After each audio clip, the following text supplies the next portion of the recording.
Hello everyone, welcome back to the Book Graveyard. Today we have something special that we've never done before. We're going to try something new here. We're going to do a review like we usually do. We're going to be reviewing this here, The Wilds by Julia Teweles. Originally released in 1989, this is the Fathom Press reissue from 2025. Available right now from fathompress.com. If you're not aware of Fathom Press, they do reissues of classic vintage genre fiction books that are sought after, that are pricey on the internet, and they make them affordable so we can all read them and enjoy them and talk about them on our YouTube channels. But what is special about this video is after the review, we are going to be talking to the author, Julia Teweles. She's going to be here. We're going to ask her questions about the wilds, about writing paperback fiction in the 80s, in the heyday of the horror thriller era, when it was hot, when it was new, when it was fun, when it was big. All right, so before we get started with the review, we got to talk about this cover art here. So I'm going to pop up the original cover art right there. Very cool, very classic paperback from hell. And then we got our new cover art, which I will now pop up here. This is by Stephen Andrade, who does all of the covers for the Savage Harvest Fathom Press line. Wonderful artist, hand-painted. This isn't digital stuff, it's not AI. Hand-painted artwork by Stephen Andrade. So give credit where credit's due. People putting out books, use real artists.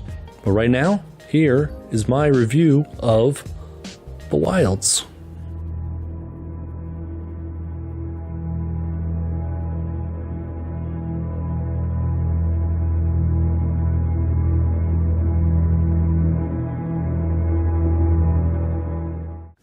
Alright, so our story starts with ex-high school driver's ed teacher, mountain climber extraordinaire, turned camp counselor Gordon Hollis. He's arrived at the base Sierra Nevada mountains, and he's there to take the kids on their annual camping trip, ominously named the Wolf Gulch ordeal. A little difficult to say there. Upon arriving, he's kind of questioning, man, what am I even doing here? Last year we had that catastrophe. I lost that kid, man. He lost a kid on the camping trip. Got left behind. He went back to go find him. Kid's laying on a rock, ripped up, like some animal just ripped him up from the insides.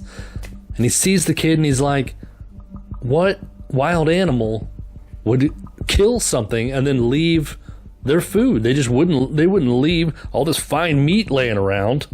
And as he's sitting at the base of the mountains, he's kind of pondering the disaster and the dread that has happened on these past mountains. It wasn't just that kid. That's not the only thing that happened here. This is where the Donner Party died.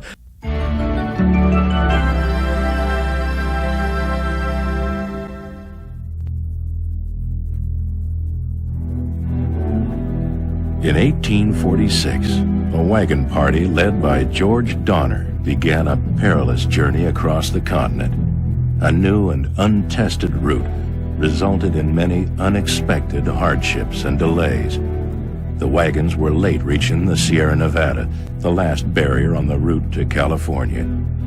Disaster awaited the 87 men, women, and children of the Donner Party. Early autumn snowstorms trapped the wagons, and they were forced to construct makeshift camps for the winter. The result was extreme suffering and starvation.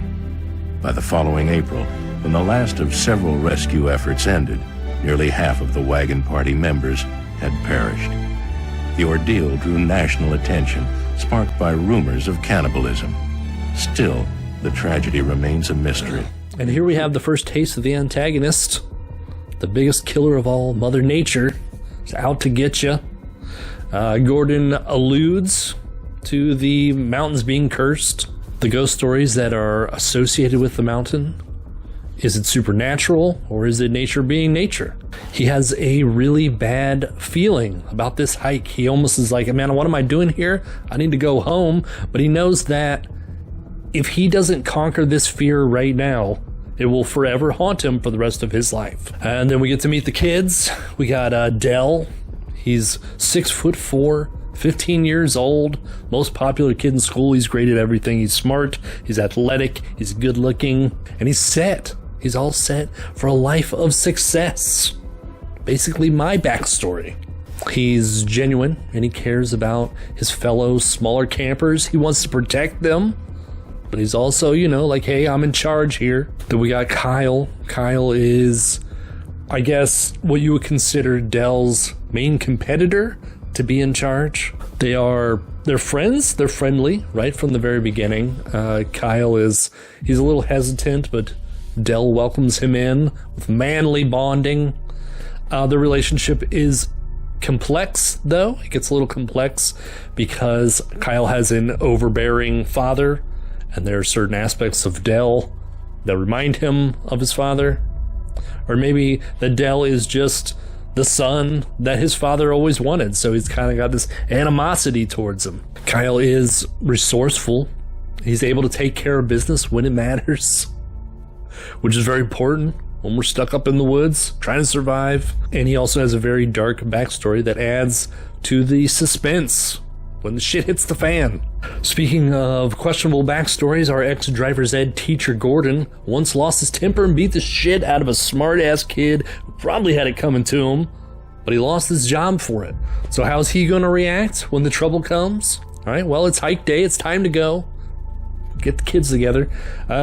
Gordon and Jerry, the new camp head director, they gather the kids for a rousing preparation speech. Gordon is dark and serious, warning of the very real dangers of the mountain. To make sure the kids are taking it seriously, he peppers in a ghost story of one of the surviving members of the Donner Party, a giant man-eating German who's still up there in the mountains, wandering around looking for little kids to eat, because he wants the kids to stay together, to not get behind, to not fall off cliffs and land on rocks and end up with an open belly. The kids are of varying ages, and they go through lots of little kid shenanigans, like they're sneaking liquor, they're playing canoe joust and capture the flag, and telling campfire stories. There is about 10 of them, so for the sake of a shorter review, we're not going to get into the personalities. They're side characters, they're not the stars, but they are there and they do matter. They're little personalities. And we also get to see the first conflict between Dell and Kyle, which is the seed that grows into the problems later on. Dell, while hiking, hears this babbling brook coming from the woods, and this whole time Gordon is like, kids, don't leave the trail for nothing. Don't leave it. Dell, even though he's the know-it-all, he's the leader, he's the good boy, he's Dad's favorite, he goes into the woods. He wants to find this babbling brook, which is really weird. It's not like him. He feels the call to go out and find this thing, and then as soon as he steps off the path, he's lost, man. He's like, where the hell am I? He feels kind of mesmerized almost, and he thinks that he's walking towards this babbling brook that he wants to see for some reason, and he almost walks off the edge of a cliff. Just the ground ends right past the bush, almost falls back. He's like, oh my god, I need to get back. I need to get back with the group. This is the first instance where the supernatural is hinted at. Is something pulling these kids, people up in the mountain, to their doom? Is it something supernatural? Or did Dell just walk off into the woods because being a curious kid? I don't know. I really like the tension. I like the tension in this scene.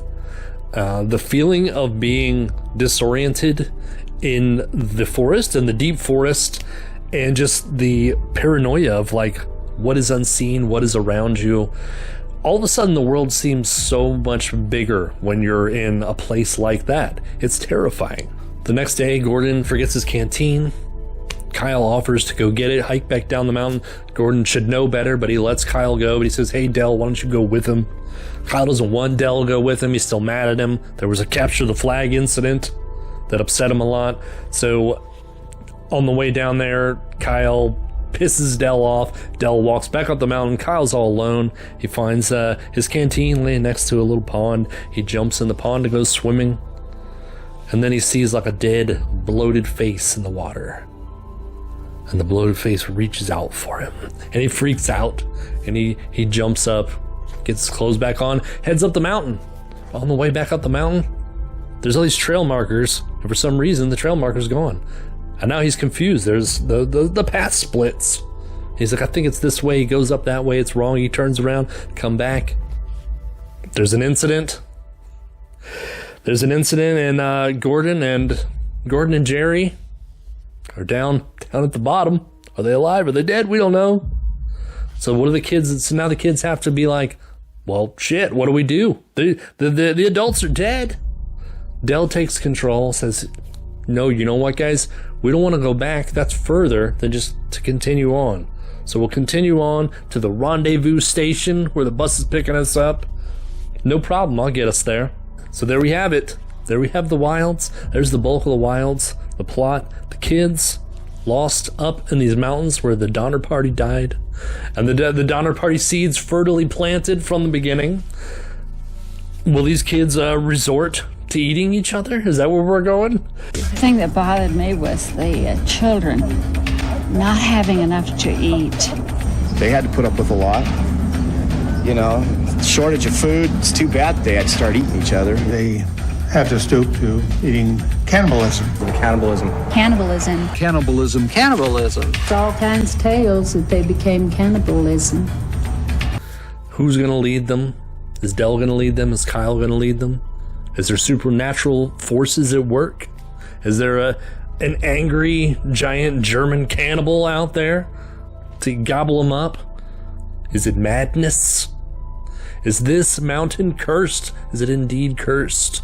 The moments when the decisions are being made are literal life and death decisions. It is very intense. This is a very intense book.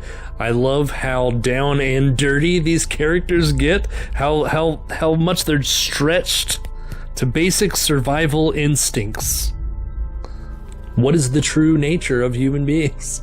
What is this society anyway? Does it really matter when your life is on the line? This thing is primitive. It's primitive. It shows the primitive nature of human beings, their animalistic instincts. What is truly inside of us when survival is at stake? How does being in this predicament affect your mind? And always out there, the shadows, the brush and the trees and the darkness, is something out there coming for you?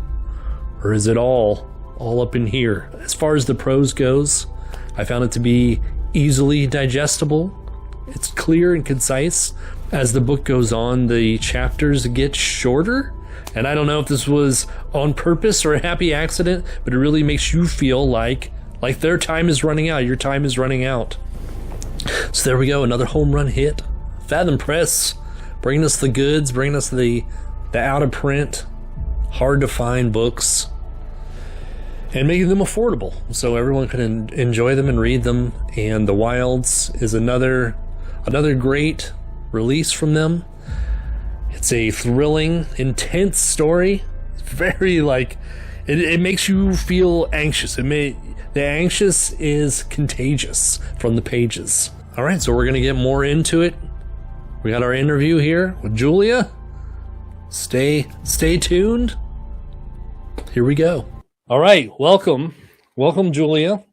I mispronounced your last name in the review. It is actually Teweles. Everybody out there, not Teweles, Teweles. So my apologies. It's all right. Nobody knows how to pronounce it. Well, I just want to say thanks for taking time out of your schedule to come talk to me on my channel here. I really enjoyed The Wilds. It was a great read. Thank you. In the Fathom Press version here, you wrote a foreword, and it has kind of your backstory a little bit. And so I'm going to kind of jump off of that. And the first thing that you mentioned was when you were about, was it 14 years old? I discovered the island when I was 14, and I went when I was 15. So in the National Geographic magazine, you read about an island 200 miles east of Halifax, Nova Scotia, Canada, called Sable Island. And on this island, it's referred to as the graveyard of the Atlantic because of all the shipwrecks. It has over 350 shipwrecks dating back to the 16th century. And you were intrigued by this, so you organized a trip yourself to go explore the island. And then you wrote an article and got published in the National Geographic. Yeah.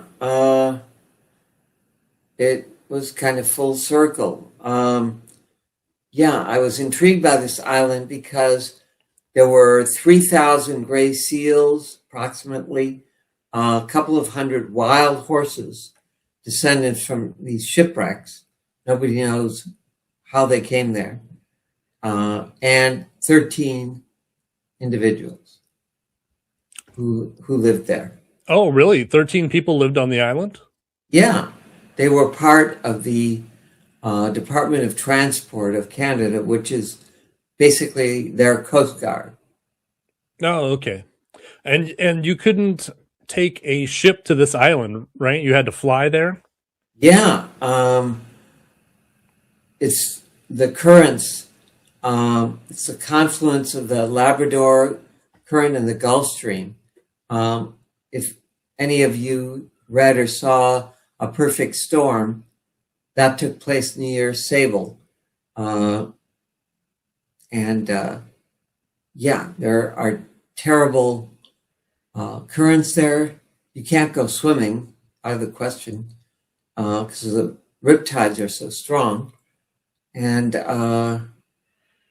yeah, so the first thing I did is I had to get permission from the Department of Transport to go there. You can't just go there. Mm-hmm. And nobody knew that I was 14 years old. And fortunately, a friend of the family had a private plane and had a house in Canada and often flew on business to Nova Scotia, mm-hmm. the Maritime provinces. And so I pitched him on Sable and he was hooked. He agreed to fly me there and organize a trip around it. There's no airstrip of any kind. You land on the sand. And I guess he was intrigued by the challenge. And I asked my friends, are you interested in going with me? And one by one, they all said, yeah, great. And then they asked their parents, and the parents heard about landing on the sand. They said, no way. Yeah. But you did get someone to come along with you, right? Yeah, a former camp counselor. And I'm sure my parents were relieved by that. Mm-hmm. They had given me permission that if I could put this together, I could go. I'm sure they were a little nervous, but they didn't say anything. They were very supportive. And so imagine flying this tiny plane over the ocean, and it's much different than flying in a jetliner. Mm-hmm. It's a little, it was a little twin Piper Apache with two propellers. And my friend, the pilot, even let me fly for a little bit. Wow. And that was a kick. And then, imagine suddenly this island appearing out of the mist. And what was most striking, there are no trees. There's a little vegetation on the highest dunes that the wild ponies eat. But otherwise, you see the hulks lined up like sardines of all these shipwrecks. It sounds like an incredible experience. And I am very impressed that it was while you were 14 years old and you did all this on your own. And not only that you got the article published in National Geographic at age 14. Was that the first thing that you ever wrote? No, I'd written things in school, and a short story that got some attention from one of my teachers. Peter Straub was one of the teachers at my school. He hadn't written any of his books yet. And That's incredible. I had an AP class from him as a senior where we studied nothing but D.H. Lawrence and E.M. Forster. And we read their major works and wrote essays and discussed them and so forth. And, that was definitely a college level course. Mm-hmm. And he taught me to kind of think in a different way about literature. Because he was extremely literate and well-read. That must have been pretty wild when he started taking off, when he started becoming such a large author. His first book was Julia, highly praised, but not a big seller. And his second book really put him on the map and became a bestseller called Ghost Story. I think it's one of his finest books. And what I liked about it is it plays into this duality about the supernatural and whether there is really a haunting, or if it's just kind of the unconscious expression of the the characters. Yeah, and that plays a big part in the wilds. Yes, it does. And in my other novel as well. I was curious about, with the island and with it being so isolated, was there any part of that trip that inspired you that inspired the wilds at all? It was definitely isolated and kind of savage and wild. I mean, you were at the mercy of Mother Nature. And when my friend came to pick us up in the plane, there was a hurricane offshore, and the beach where planes landed was totally flooded. And I mean, that kind of thing happens in Mother Nature. Yeah, we're so used to civilized society, quote unquote. Mm-hmm. Yeah, I thought that was a large appeal for me in the wilds is to have one of the antagonists just be nature, like, and it not be a disaster novel. I mean, I guess it's kind of a survival novel, but it plays a large part in the story. Well, there was another experience I had that even more kind of prepared me to write The Wilds. I lived in France for 2 years when I was young, and during one summer, a friend and I hiked through the mountains from Lake Geneva to the French Riviera, 460 miles. It took all summer. And I mean, you have to carry everything with you that you need, because once in a while there's another hiker, but otherwise, you're on your own. Yes, on the descents, there would be sometimes villages or towns, and you could get more provisions. We had a tiny gas stove that I carried in my backpack, and that's how we cooked food. And, very similar to the Sierras, where, the Donner Party found its misfortune, and where the Wilds takes place. So that hiking experience was a big part of writing The Wilds, because you really felt like you knew what you were talking about, like you had been there before. Right. Yeah, that's incredible. And you brought up the Donner Party. Was the Donner Party like? Had you already had the idea for the story and you added that element to it, or were you learning about the Donner Party and that was the catalyst for the story? Well, I knew all about the Donner Party, but when I decided to write this survival thriller in the Sierras, that's when I thought of the Donner Party, because it was an obvious connection. And so I researched it. And I decided to have the camp and the hiking trip to be where the Donner Party perished, or most of them. And that's one of the possible ghosts of the story. Then are they still out there? Is the mountain cursed? Do you think so in real life? Do you think it's cursed?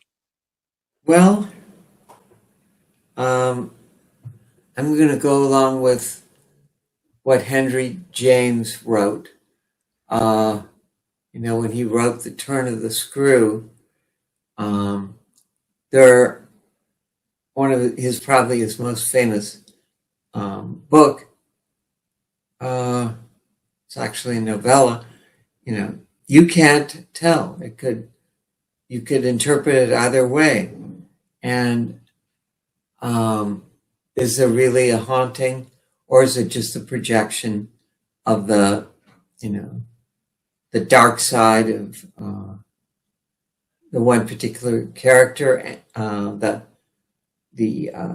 nanny, and also the two kids who are supposed to be so innocent?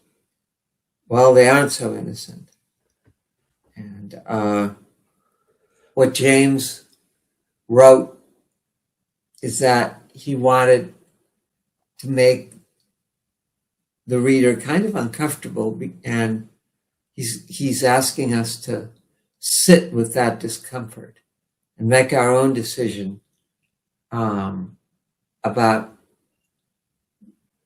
whether there's a supernatural element or not.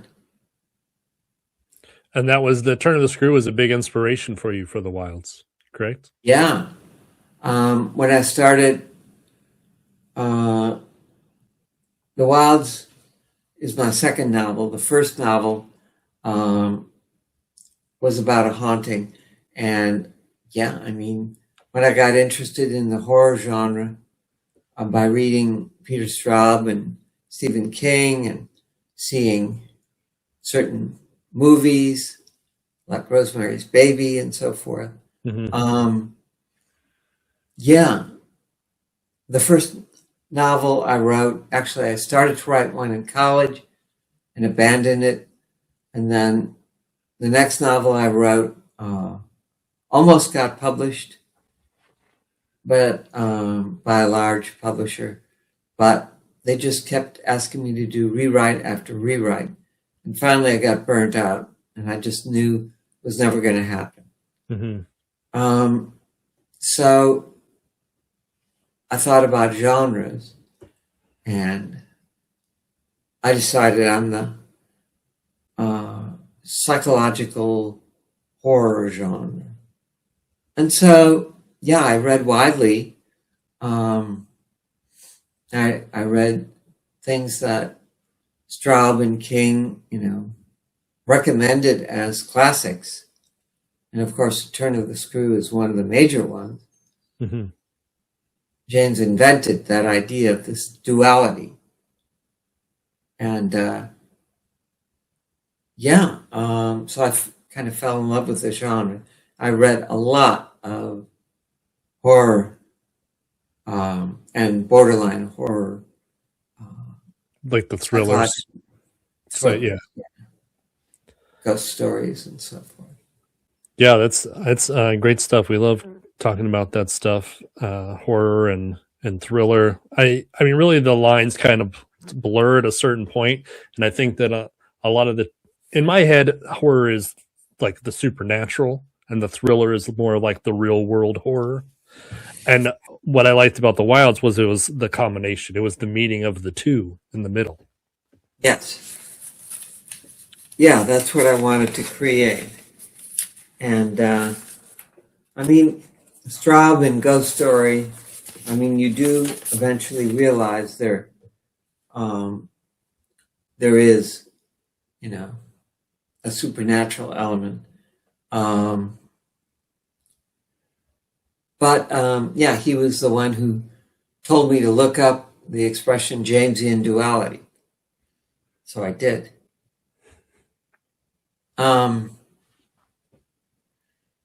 Yeah, what I wanted to achieve in the Wilds is for the reader to wonder, what does it cost us to insist on certainty?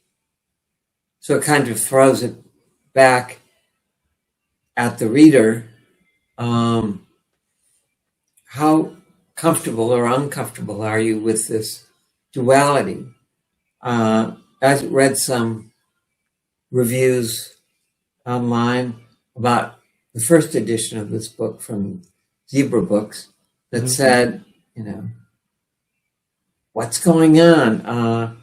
You know, there's this picture of the skull on the cover, but nothing, you know, there's no haunting like what I was expecting and wanted. So, you know, They wanted it blatant. Yeah, they complained. Because it is ambiguous. Yeah. Yeah.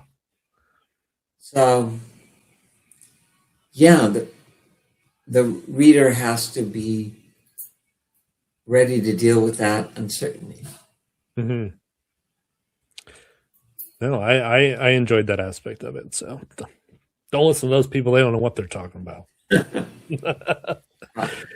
So as far as the characters, there's a camp counselor in the story, and I was wondering if it was inspired by the camp counselor who went with you on the island trip. No. No.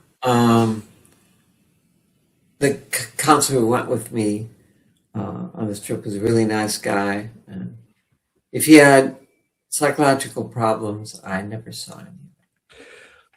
Well, I mean, yeah, I guess Gordon does have some psychological problems in the book, but he honestly cares about the kids. He wants them to be safe. Well, you know, he cares about everyone. He basically has PTSD. I won't go into why, but a traumatic incident that happened to him with another camper, same camp and another summer. You can read about what happened in the book. Yeah, I guess as it goes along, and I think it goes this way with all of the characters, is when they're forced into this survival mode. I like how everyone becomes more primitive.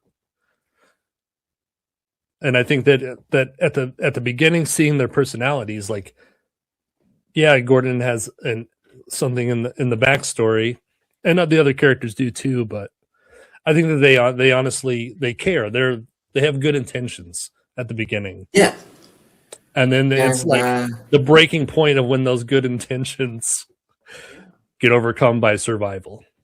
Right. Well, Kyle, who's one of the main characters, one of the campers. I was inspired to create him by someone I knew, a friend. And Dell, I've known people who everything in their life has been perfect. They were always, quarterback on the football team. They got straight A's without even trying. They were bright. They were athletic. They were able, and everything they did in life was successful. I know a couple of people like this. And then when a disaster hits, they come apart. They don't know how to deal with failure or maybe inner insecurities that ramp up like crazy and can kind of turn you upside down. Absolutely. And it you mentioned in the foreword that the Lord of the Flies was also an inspiration. A huge influence. Yeah. I mean, it yeah, I read it several times and kind of parsed it. And yeah, it's definitely in that genre. Mm-hmm.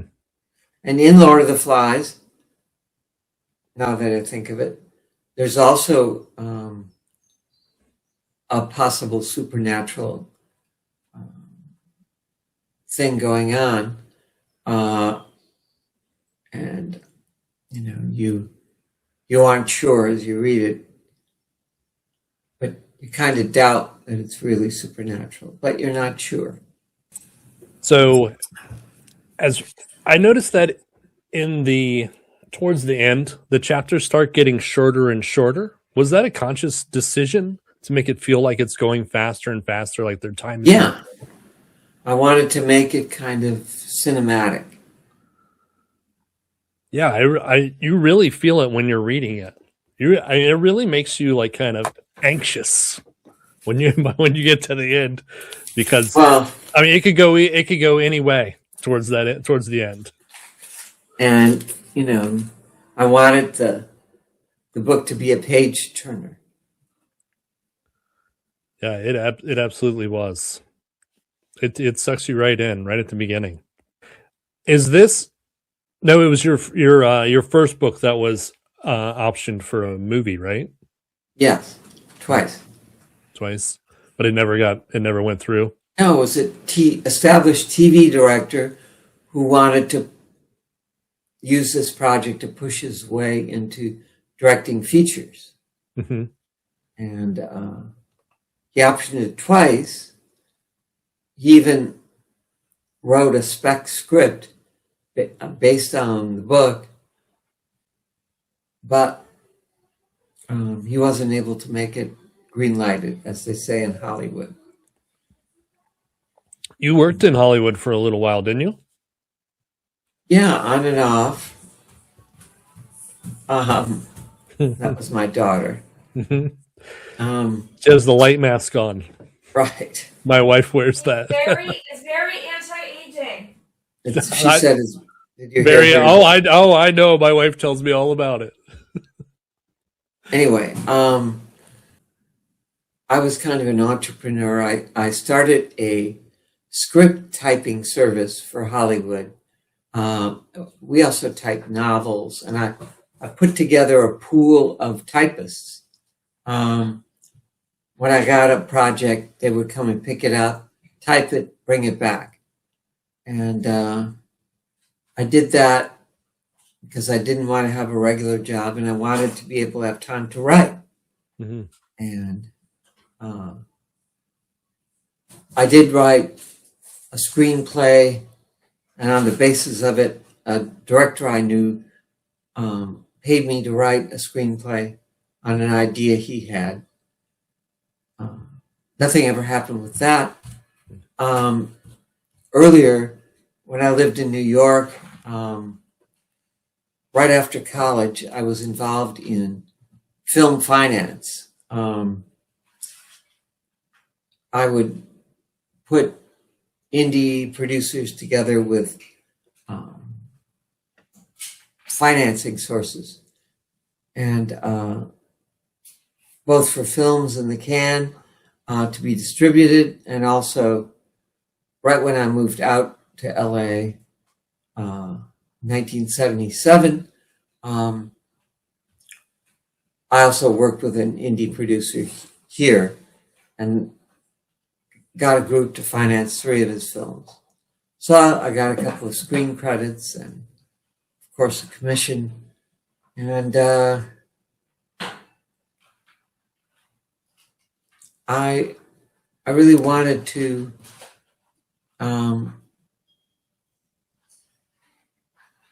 get involved in production, but I never quite found the opportunity that I was looking for.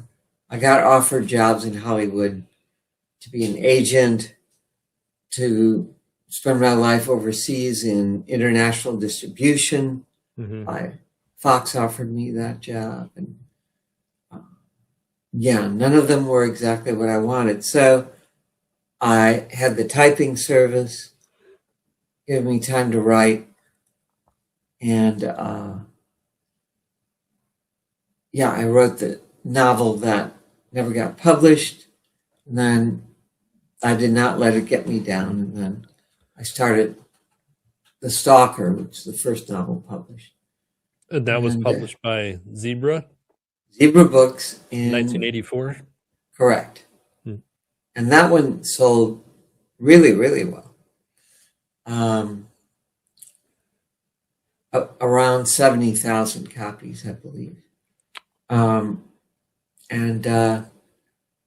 It was a ghost story thriller based in a haunted factory, which was based on a family business that was started in the 1860s.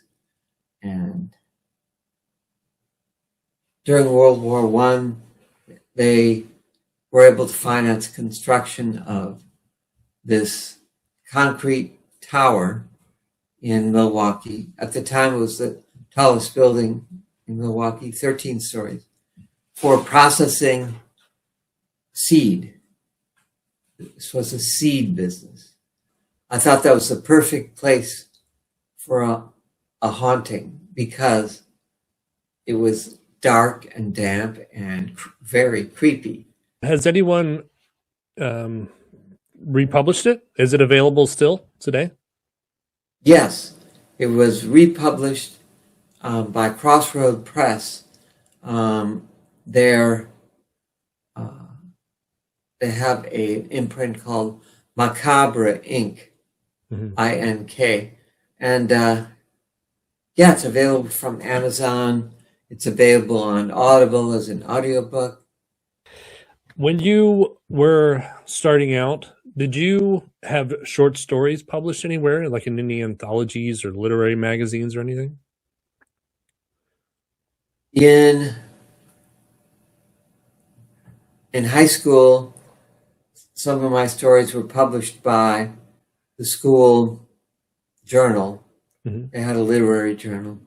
And when I was in college, one of my poems was published. I'm not sure if it was published, but it won a national poetry writing prize for young people. American Association of Poets, something like that. And then you just went right into writing that first novel, The Flashpoint, right? Well, before that, in college, I started writing the experience, kind of a Holocaust novel based on my mother's side, from Europe, Germany, and France, and my mother's French cousin went through an ordeal for her when she was 16 years old. This was during the Nazi occupation of Paris. Her brother and her parents disappeared when she came home from school one day. And there was a Nazi seal on the door. And so she went into hiding with her aunt, and the novel covered all that and how they escaped into the southern zone of France. France was divided by the Nazis into two parts, the occupied zone and the so-called free zone. In the free zone, it was easier. But being Jewish was a problem, obviously. That was why they had to flee. And so they made it through the war in hiding in the south of France. And that was the first thing that you wrote, it was a fictionalized version or inspired by. Right. And I wrote about 70 pages, I think. My writing instructor liked it. But then there were so many similar stories coming out. By this time, this was in the 70s, Holocaust literature had come into its own. Before that, there wasn't really any such thing. And, there were similar stories. And so I said, what am I doing? So I put it aside and spent 3 years in New York. And then when I moved out to LA in 1977, that was when I started writing the first novel that, really the second that almost got published, but didn't.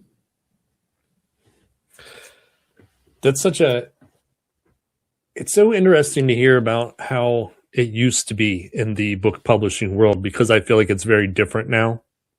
Yes, it was much easier then to get an agent. I had written the first 200 pages of The Stalker and an outline and showed it to agents. I can't remember whether it was a cold submission or if it was through someone.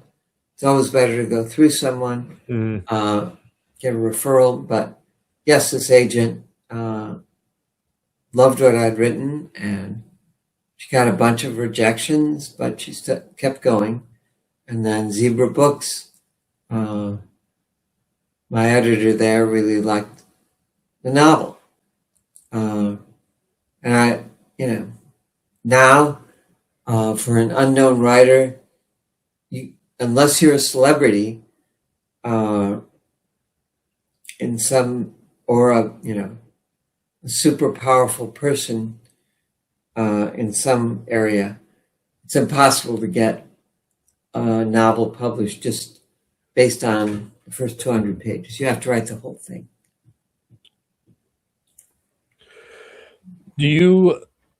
There's lots of people that self-publish these days. Well, if that existed back then, do you think you would have went that route, or do you think you would have still gone for the larger publishing?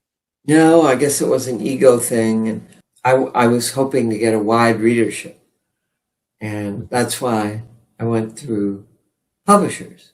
The big publishers have muscle, and they have sales people who go out and pitch your book to distributors and bookstores, and that's one of the ways in which they kind of light a fire.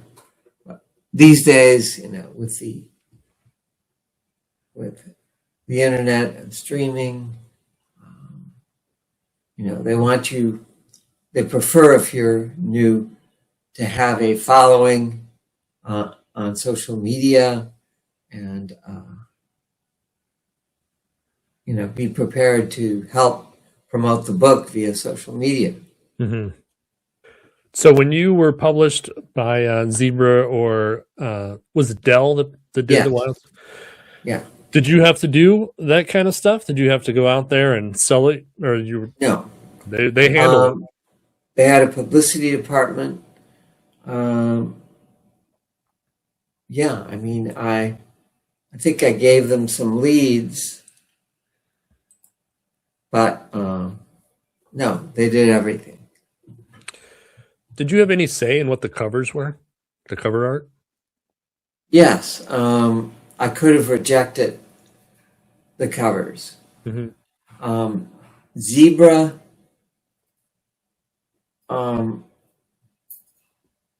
wanted to make it a really standout cover that you would, look twice at in an airport or wherever mass market paperbacks are sold, obviously in bookstores too. And so they put a lot of money into the cover, and they did this really cool skeleton with eyes literally bugging out from the cover stock. So if you rubbed your hands over it, you could feel the eyes. Yeah, And, embossed, yeah. Yeah, and they made the skeleton not just your standard skeleton, but because the skeleton was of someone in the story who was a little bit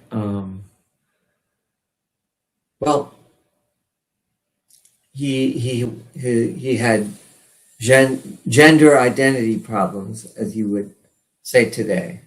Mm-hmm. And so he liked to dress up in women's clothes, but when he was alone. And Crossroad Press did a good cover, but it's not, three-dimensional. They did some gold at Zebra. They did some gold laminating on it. But yeah, they definitely had more money to invest in cover art back then. Yeah. And for the Wilds, I believe the original Wilds was painted by Jill Bowman. I believe so, yes.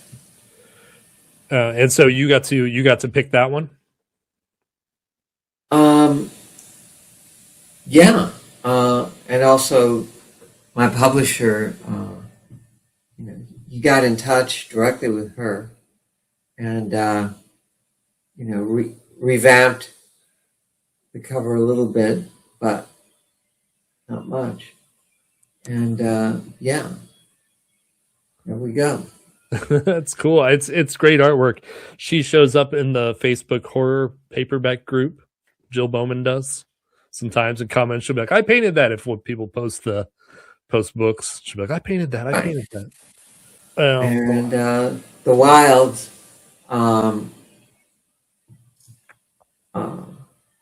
according to my publisher, is doing quite well. It just came out, but I've already gotten a couple of royalty payments. And I'm really pleased with what they're doing. And at some point, The Wilds is going to be republished again as an ebook and audiobook. And but that will come, later. Don't know when. Yeah, by another publisher. Yeah, because the Fathom Press that did this, they just do the mass markets. So yes, right. Yeah, so the audio and the digital will be by someone else. And the publisher, Justin, he I guess was reading old horror novels from the 80s and 90s that were positively reviewed, and then out of the blue he couldn't find me, but he could find my daughter, so he wrote her expressing interest, and then she forwarded it to me, and that was how Justin and I met.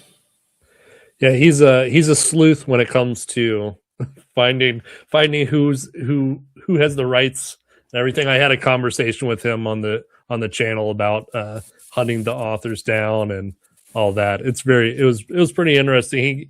He goes above and beyond to find everybody, and I think it's really cool that he takes these hard to find novels that people are charging like hundreds of dollars for on eBay, and he makes them affordable for everyone.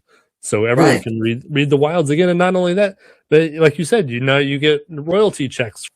Yeah, that's awesome. It's good. I like seeing that that artists are still getting paid for their work, and people are just starting to, taking advantage of things. And for any of you out there who are writing books, make sure that there's an out of print clause where you get the rights back, and also a clause if the book just stops being promoted and sales are low, you get the rights back. And I knew that was important for possible republication and also for movie and TV rights. Yeah, for real. And these days, streaming rights, etc., AI.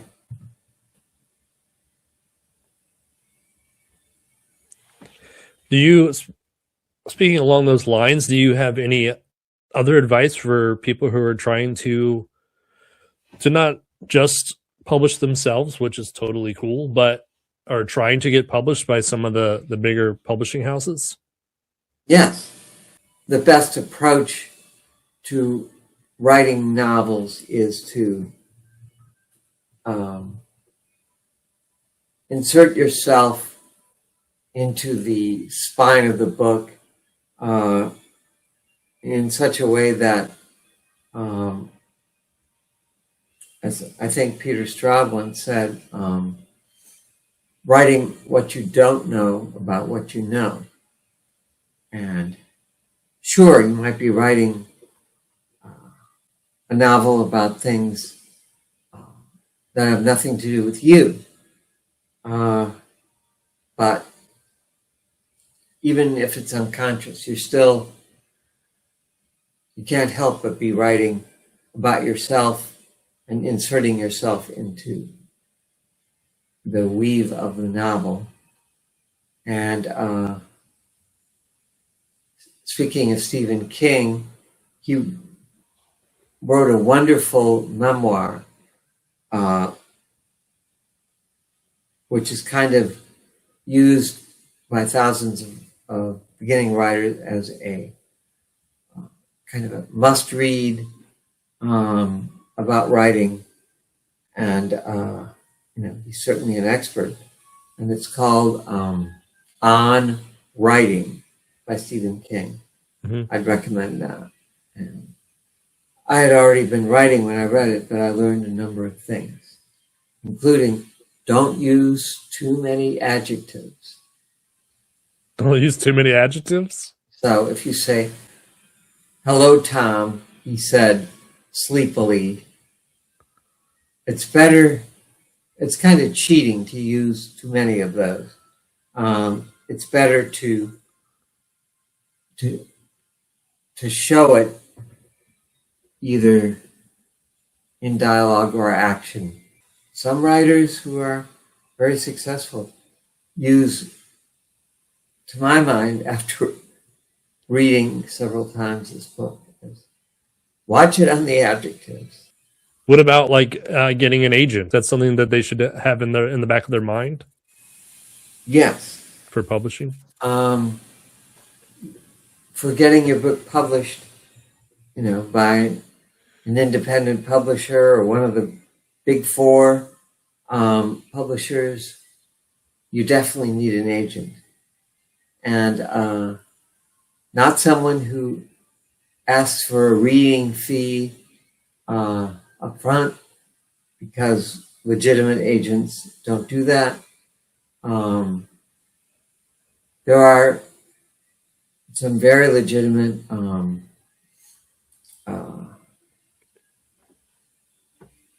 of websites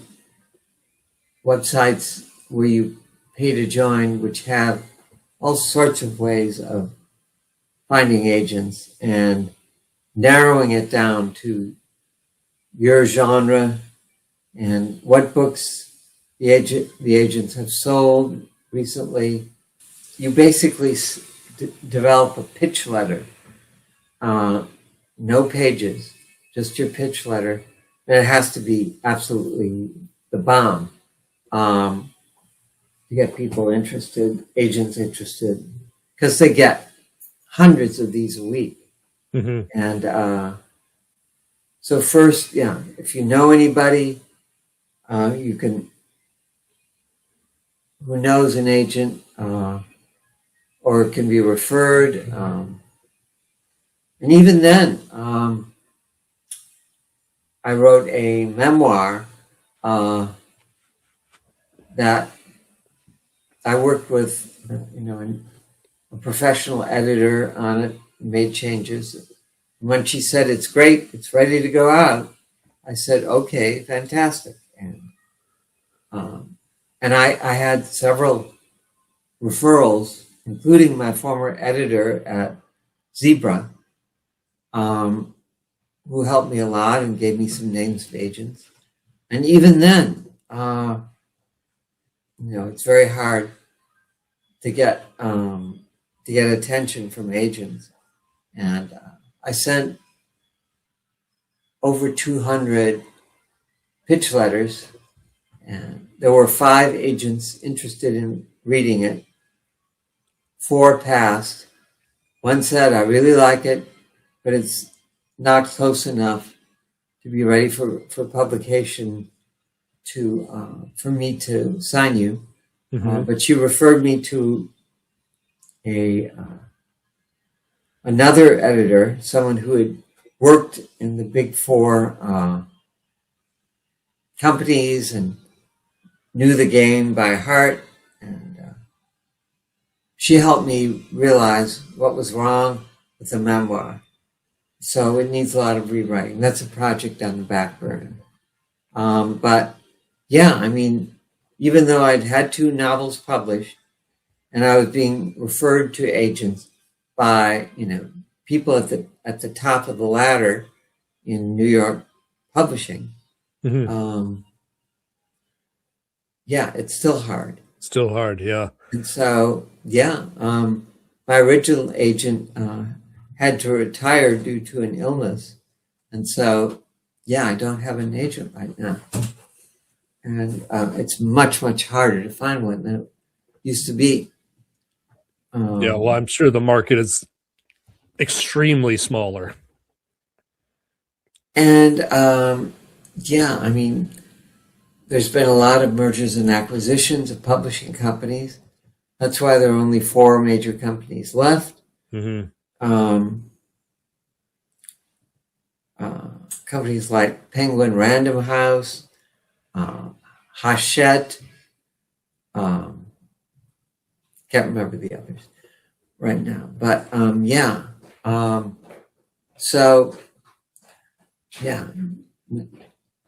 think it's.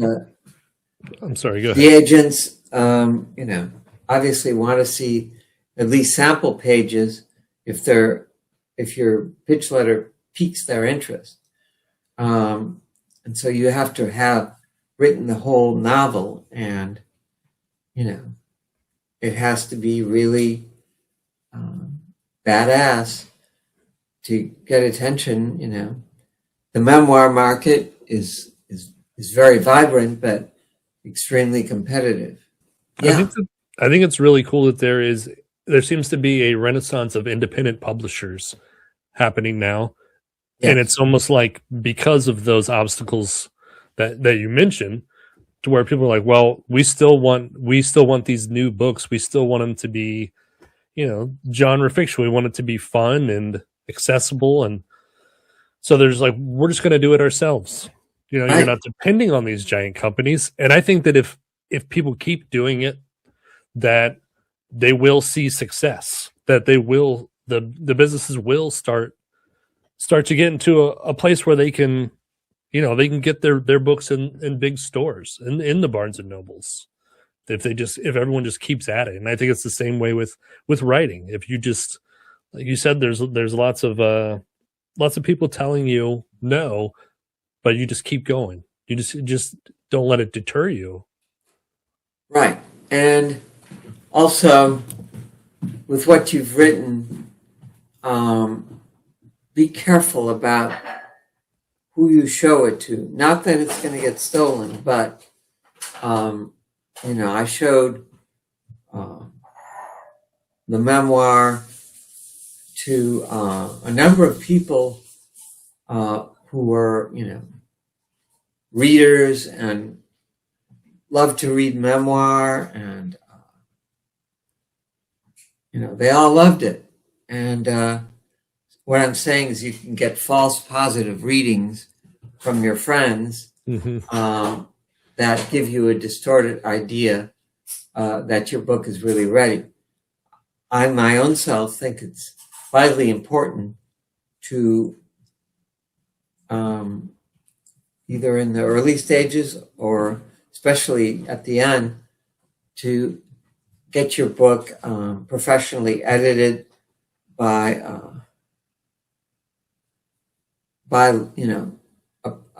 a heavyweight editor who has the credentials to edit your book. Because I've had 3 independent editors, one who had several New York Times bestsellers, give me false positive reads, or they gave me a few suggestions for improvement. But yeah, a good editor. Yeah, you definitely don't want people just being polite.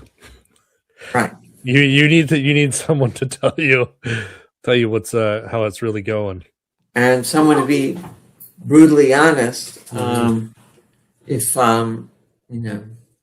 if you need to do a lot of rewriting, revamping, I mean, the secret to good writing is rewriting. With the memoir, I wrote probably 30 different drafts of the book, maybe more, from my own editing, from a friend's editing, from several.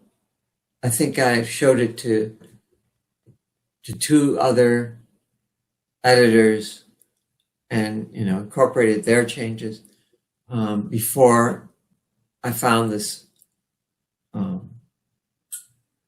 big name editor who, and I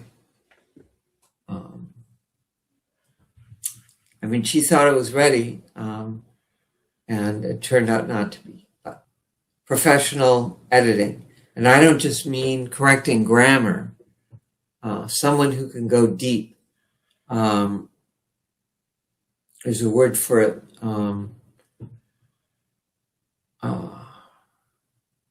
Not development, but basically it is development. They help you get to the bottoms of your characters, make suggestions for rewrites, for cuts, for things they like, things they don't like,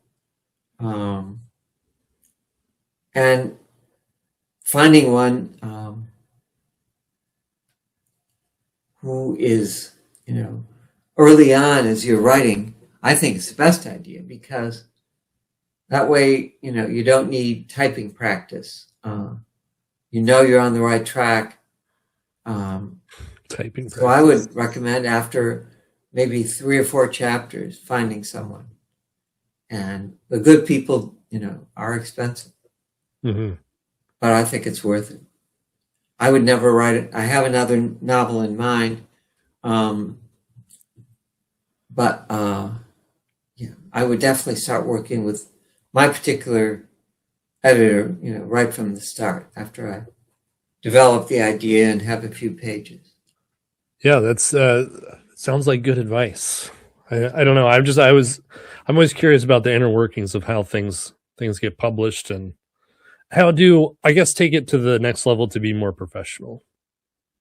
I'll give you the name and you can post it. I'm sure she wouldn't mind the publicity.